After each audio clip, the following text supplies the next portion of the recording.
আপনি এবছর যে এমপি প্রার্থী হিসেবে নির্বাচন করছেন কোন দল থেকে? আমি কোনো দল পালা জীবনে আমি কোনো দল করেও দেখি নেই, আমি কোনো দলের না। আপনি আগে কি করতেন বা এখন কি করেন? আগে আমি যে ঢাকা শহরে বালুর নৌকা বাইতাম।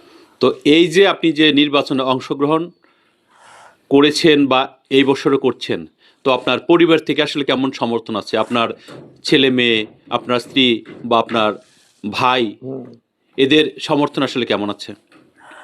মানে আমাদের ছেলে মেয়েরা ওরা ফার্স্টে যাই মোটামুটি একটু মত একটু ছিল, তারপরে থেকেই মানে এরা নির্বাচনের পক্ষে না। তবে এই নির্বাচনটা ছেলেরে বললাম আমি যে আমি তো নির্বাচন আসলে ঠিক থাকতে পারি না, এটাই তো আমাদের এটা তো তুমি এবার কি করবা হানে, আমি নির্বাচন আসলে আমি কি করবো মানে হুম হুম হুম আমি কি থাকতে পারতাছি নাকি।